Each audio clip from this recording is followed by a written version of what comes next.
Hi guys, this is Donna with LoveRocks, and we are back with a summertime mushroom house. Before we get started, let me just remind you, if you are already a subscriber, thank you very much for supporting our channel. We really appreciate it. And if you are not a subscriber, if you will please subscribe, leave a comment underneath this video, and you will be in the free drawing for this rock. We will draw for the rock in about a week. So let's get started. This is, you can put any type of background on this one, but I loved the sunshine and the summer look to put behind this. So that's what we went with. My rock's a little bit dark, so we went ahead and gave it a white coat just so I could get those really pretty yellows and oranges to come through on the rock. So I just covered most of the rock so that we could get that background in there, and then we're going to start painting that mushroom. Went ahead and painted it, I'd say a little more than 3/4 of the way with the white. And I did let this dry a little bit before we started moving forward. So make sure that you allow it time to dry, because we're going to put quite a few layers of paint on this, so you do want to give it some time to dry. This is just a little finger cot that I use, and it makes it real nice when you're trying to blend stuff in. I went ahead and put in the yellow and the orange, but it wasn't quite getting as dark as I wanted, so I'm going to come back in with a brush and finish that off. Now, you do take a chance when you do that, that you pull some of that paint off and you can see the rocks coming through. So I did have to add quite a bit of paint into it so that I could cover up that rock, because those little sponges, they will kind of pull some of that paint if you're not too careful. I would say if you're worried about it, let that white dry a couple of hours. I let it dry for about half an hour, but I'd say let it dry for a couple hours, and then you won't get that pulling off of it. I do like being able to use these brighter colors. We've been in the winter and then a little bit of spring, but we haven't been able to use those really vibrant colors. And so I was really looking forward to having a great sunset here. And that's what I wound up putting on here. So once you get in your colors, and again, you can put whatever colors you want. I wanted something really bright and cheery, because I decided that this one was going to be very colorful. And so there was nothing else in this that was going to be orange or yellow. So I figured, you know what, I'm really going to hit that skyline with it. But you can see I was having a little trouble keeping that rock covered. If you do have trouble, remember, we're going to put a lot of colors on this. So it is going to cover a lot of that up. So now that you've got the sky in there, I would suggest that you really allow this to dry. I did give it another half hour to dry, just because I knew there was already 2 layers of paint on that. And I wanted to make sure that the next layer that I put on, I don't get anything pulled off of there. So we're going to sketch out our mushroom house. And we're not going to paint the mushroom house right away, because I want to get some of my background branches and leaves in.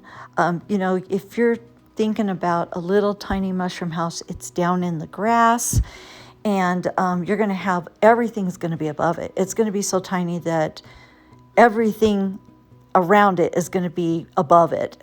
And so I want to make sure that I've got plenty of area to put in that grass. So I'm just going to sketch that little house in real quick, just real fast. It doesn't have to be perfect. As a matter of fact, I sketched in a window up in the roof, and then I wound up not even putting that window in, because I liked the way it looked. I liked how simple it was from the beginning. So this is your time to be creative. You can add a chimney, you can add an extra, like a little dormer up there, you can add a window. Just be creative, figure out what you're doing, and don't lock yourself in. If you sketch something in and then it doesn't wind up being, once you start painting it, doesn't wind up being what you want, don't put it in, take it out. This is your painting. So once we get that sketched in, so you kind of know where the edges of the house are going to be, we're going to start putting that greenery in. And you're just going to start bringing it in fairly heavy. It's not the dominating part of your picture, but you definitely, if you've got a little mushroom house in a bunch of grass, you're going to see that grass hanging around over it, around it, above it, things like that. So you're going to start off with your real dark green. And I'll put the colors that I used just so you have some ideas. I'll put those colors in the description. I always do. That way it gives you a starting point. So this is a pretty dark green. And of course, we're going to come back in and we're going to put a highlight on that green. A little lighter color green is what we're going to put on there to highlight it up. And now you know where your house is going to set compared to the greenery. So we can start working on that greenery, or on the mushroom house, I'm sorry. So when you start off with the mushroom house, you know it's round at the bottom, at that base. You know that it's going to have some shadows around those edges. And then the part that sticks out, the belly of that little house, is what's going to catch some of the light. And so you're going to put those darker colors around the edge and up underneath. And then you're going to put the lighter in. And then you're going to start blending those two colors together. And that's all we're doing right here.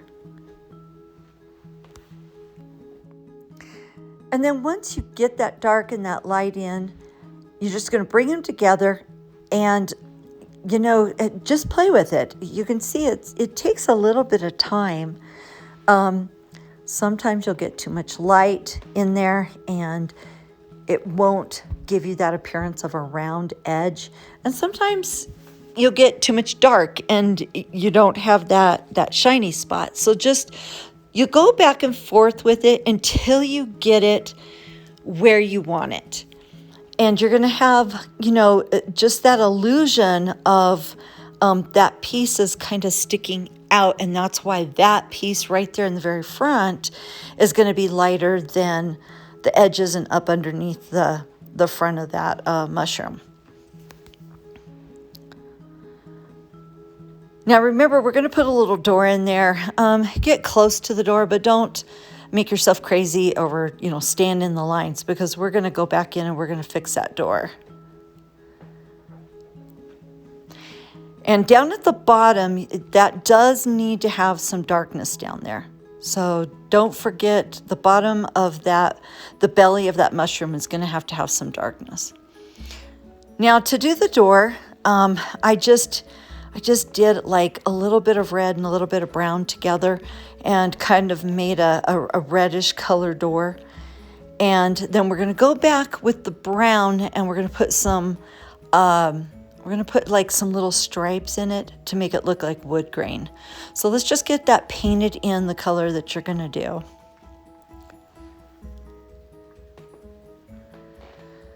And you're going to have a little bit of highlights in there, and you're going to have some darkened areas, so just be prepared to do that. Okay, while those are drying, we're going to move on to the underbelly of the top of the mushroom.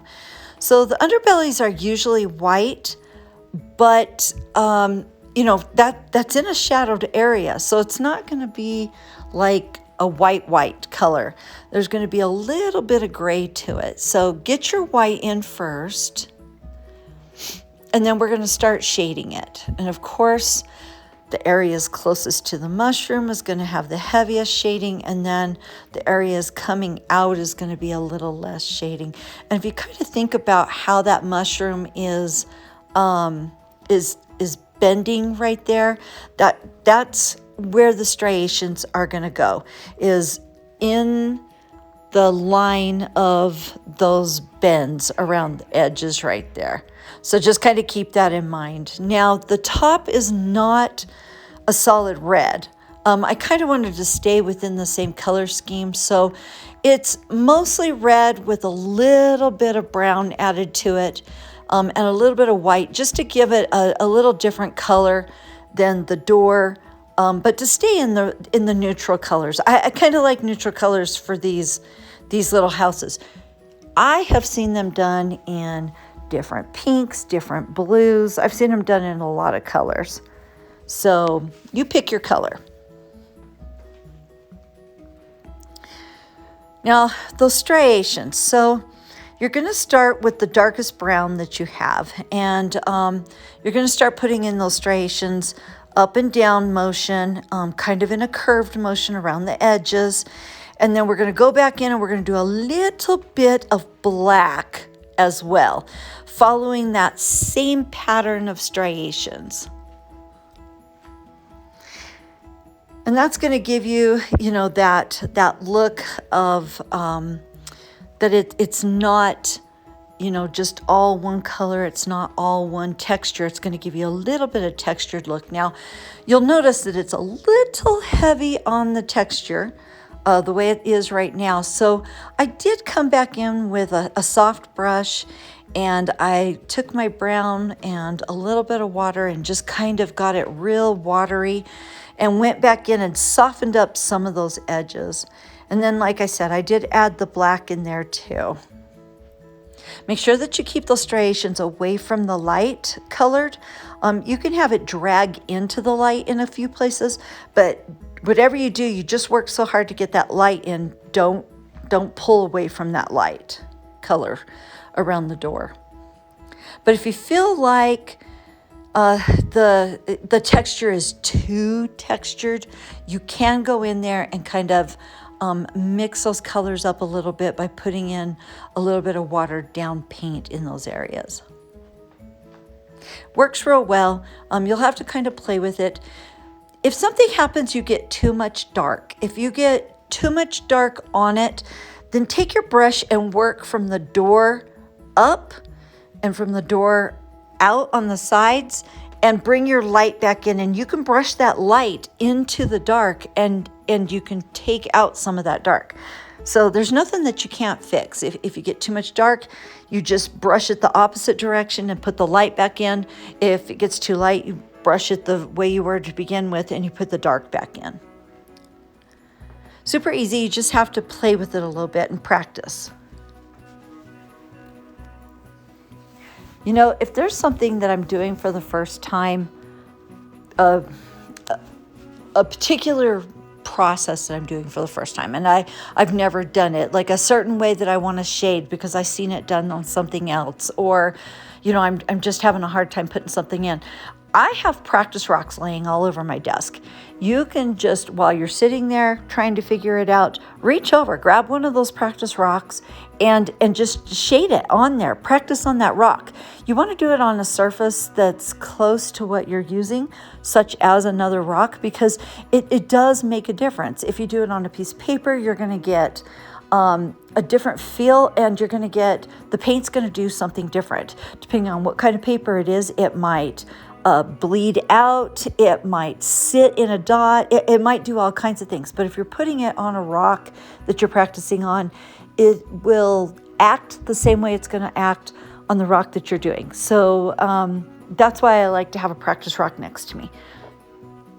And don't fuss over having practice rocks, because what I do is, a lot of times my hiding rocks, I'll take the practice rocks, I'll paint them all one color over the top of what I practiced on and paint something cute on it, and those are my hiding rocks.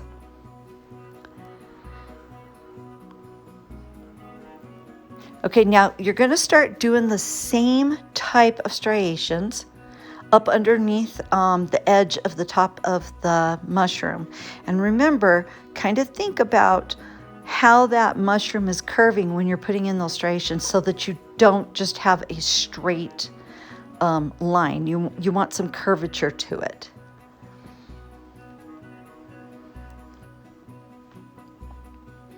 And you may have to go back and forth. You'll see on this one, I did do a little back and forth. I did all the light, then I put in the dark. I felt like there was a little bit too much dark, so I went back in and I took the brush and I painted kind of in the opposite direction and put the light back in until I got that happy medium that I liked. And you just have to keep playing with it.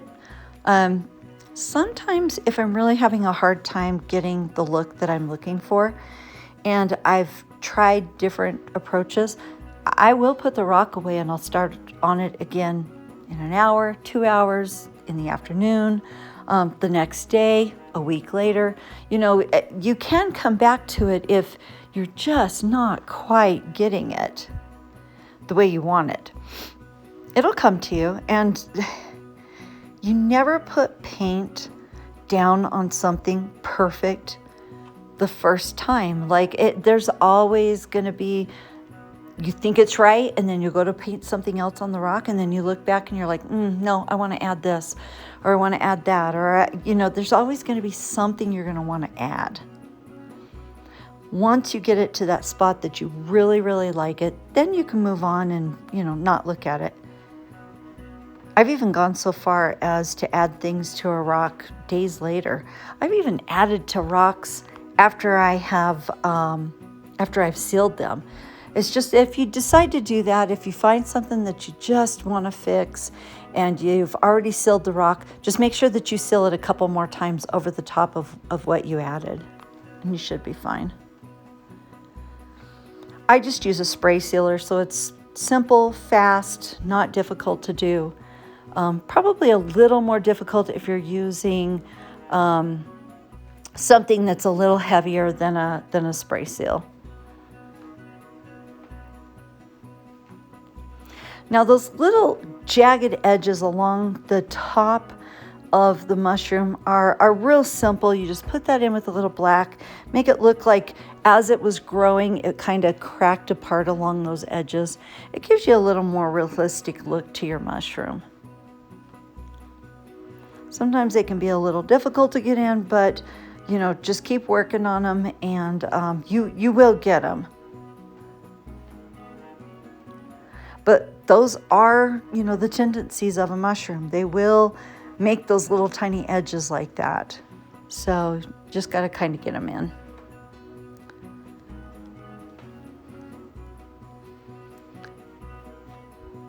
I did put a little bit of highlight on the mushroom, on the top of the mushroom, across the top and this one side, because I knew that those were the edges that were going to catch a little bit of the light. But I didn't put a ton of highlight in there just because, it's not light that's coming directly overhead, so I didn't put a ton of highlighting in there.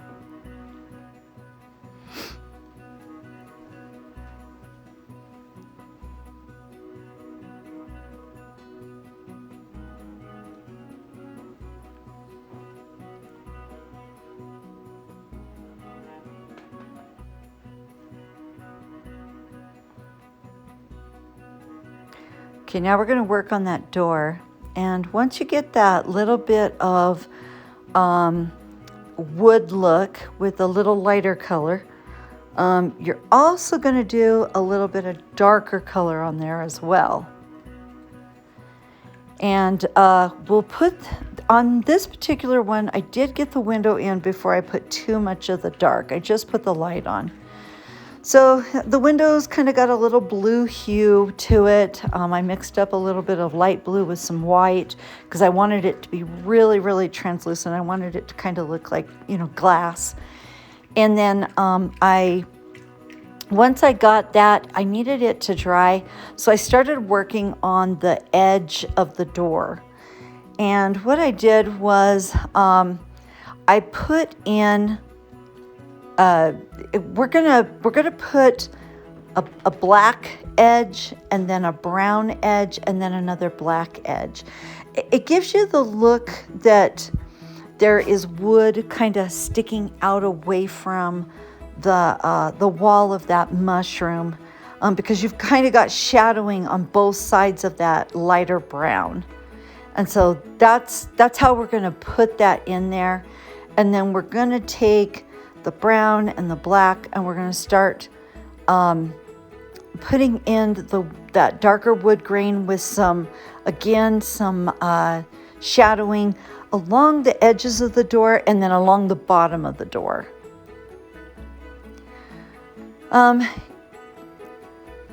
When you put in, I do the brown last. I do that last light color brown because you tend to get, I have a hard time getting a thin black line sometimes. My black, I don't know if it's the kind of painter or if it's just me. But if you put the two black lines in and then you go back with the real light brown over the top, it thins out those two black lines, if that makes sense. And then it gives you that edge, but it also gives you a little bit of a shadow there. And then you're going to do a little bit of striping, just like you did on the mushroom, just to give it some texture. And you're going to texture that along the edges and along the bottom. And I just did a little bit of brown and a little bit of black for that.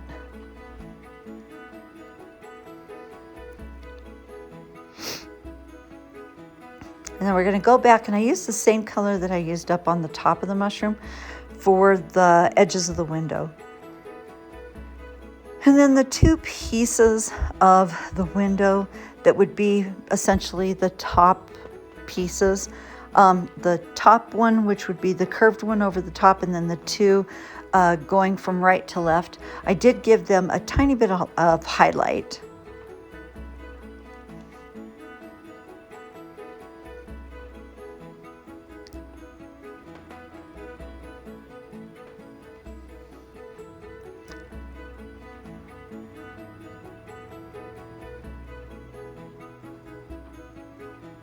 Now we've got to put a doorknob on here, and I just used a dotting tool to put the dot. It wasn't quite a perfect circle, and it wasn't quite as big as I wanted it, so I took my brush and just kind of pulled the paint around and made the dot that I wanted.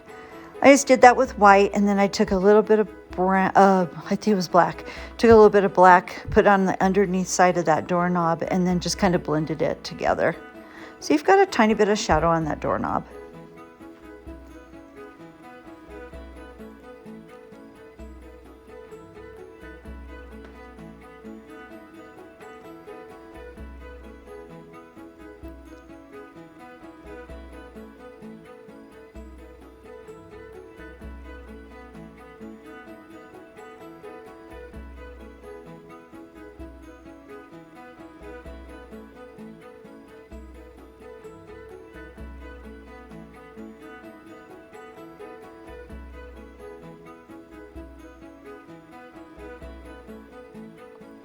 Okay, now we're gonna come back in, and this is where I decided to put the little spots on my the top of my mushroom, instead of going back in and putting in another little window at the top.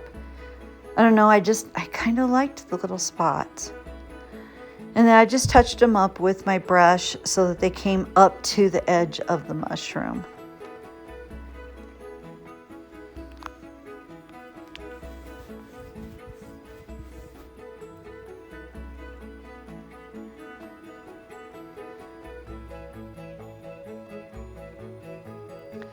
Now here comes the fun part. We're going to put in the greenery. So you've got to kind of fill in that area. So I just used a medium-sized brush and the dark green again that I used up on top, and just kind of filled in that area on each side, because we're going to put individual grass here in just a second.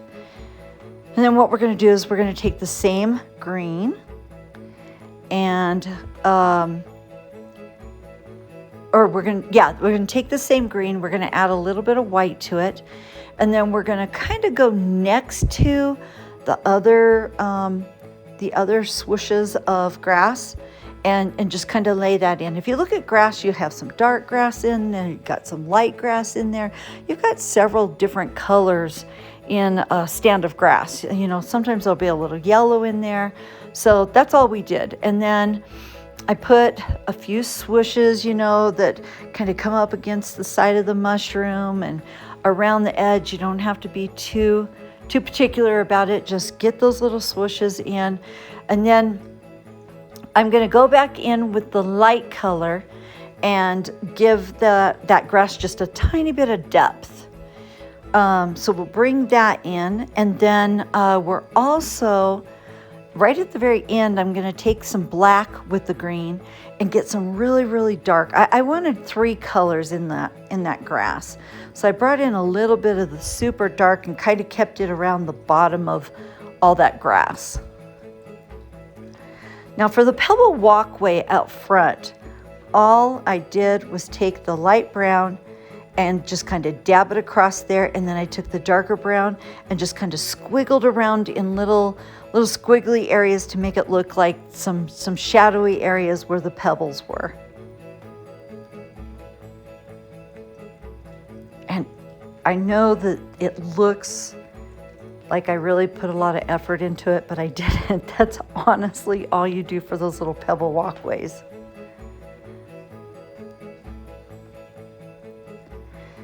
Put a little more dark colored, different colored greens down at the bottom of that grass that's around the edges, and kind of brought it up against the pebbly walkway so it came together.